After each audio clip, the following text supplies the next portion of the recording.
What's up, guys? Freddy Fishfinger here, and I'm gonna be bringing you some other metagame of the month style battles, which I've done before ages ago, but I haven't done them in a while. And now I saw this one, and it's Gift of the Gods, which drew me in because of the name. But then I kind of also got interested by the actual style of, how they're actually going to run it. You pick an Uber Pokemon, then its stats get distributed depending on which slot you have a specific member in within your team. So basically within my team, you have Gardevoir at the top, getting the HP stat of Giratina, then you get a Talonflame, getting the attack stat, Tentacruel getting the defense, Giratina gets its own special attack stat, so that stays the same, and then you get Fortress getting the special defense set, and Rhyperior getting the speed stat. So you can choose any Uber Pokemon. My opponent's picked a Talonflame, you get a couple of Primals, you get a couple of this, couple of that.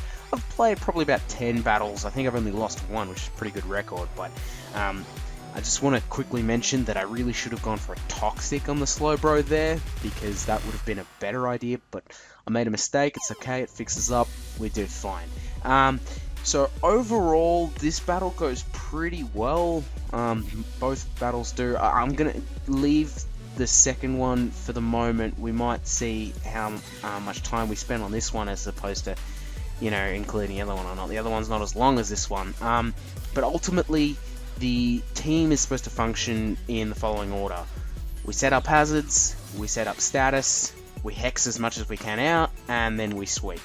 In that order. So you get Fortress to set up Stealth Rocks and Spikes, you get Tentacruel to set up Toxic Spikes if at all possible, Rhyperior also has Stealth Rocks if we need to go down that avenue. Then, we start releasing a couple Scalds, if we can, or a T-Wave, or a Toxic, whatever really works. And then we start hexing a bunch of things out. So you'll see here that even though, this is not a good example, because the Klefki dies to bloody hazard entry when I'm trying to show you guys how much damage it's actually going to do.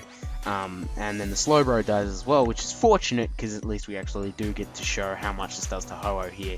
And Hex behind Light Screen only does about 12%, but ordinarily your opponent doesn't have a light screen or a Pokemon especially bulky as a Ho-Oh. So ultimately I think that it's a decent strat. It's worked for me quite well. I've tried also to run with the Geomancy Xerneas. That's worked quite well as well, but I just like playing this team a lot more because it's not as rigidly structured. Okay, now I need to bring in my Xerneas and Geomancy right now. There's a lot more like, I can bring in my Fortress or my Rhyperior or my Tentacruel, because those are things that I built to take hits, of course. Giratina does the same thing with its unimaginable amount of bulk. Seriously, the only thing stopping that thing from being the best is the fact that it doesn't have a recovery move outside of rest. But as you can see here, the Malamar Scarf, I probably thought that was the case, and I was going to suss it out, go knock off. We clean this up, and then the battle just gets so much easier for us, because Gardevoir can basically clean up everything from here. So I laid out how the team's actually supposed to run through, your hazards, your status, blah, blah. I could go through that again, or you could rewind the video. That makes it easier for me. And, ultimately in these battles, Rhyperior doesn't really show a lot of what it can actually do, which is a bit unfortunate, because I had one game, which it absolutely just cleaned up my opponent's entire team to the point where he had Volcarona and Talonflame out, and I had Stealth Rocks up, and he just forfeited. As you can see, that battle's done. I'll just see if we can scrape this next one in here.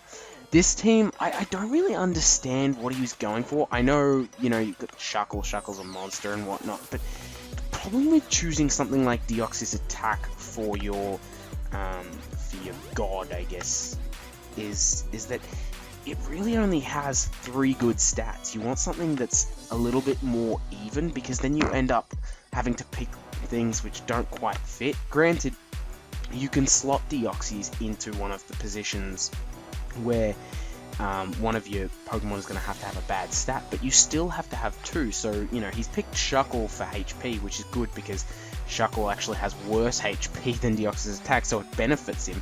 But then he's had to pick Sylveon for special defense, which does him no good whatsoever. You know, Pikachu gets attack, that's awesome. Lucario gets special attack, that's awesome. And Heracross gets the speed, that's really cool. But it doesn't really do him a lot of justice, having the Sylveon in that special defense slot. So that's why I think it's better to pick something like a Xerneas, a Yveltal, a Giratina, a Palkia, a Dialga, one of your primals, because it means that it's a lot easier to work with. And that's how I've gone here. Basically, my team, if you run through from top to bottom, you'll see that it becomes very bulky offense, especially because Gardevoir has 150 HP now, which is crazy to imagine how much damage that thing does, and now it's very hard to actually kill. That becomes so crazy in my mind. I tried a couple things that initially started off as a Prankster Raw copycat team, until I found out that you can't actually do that. Not sure when they made that change.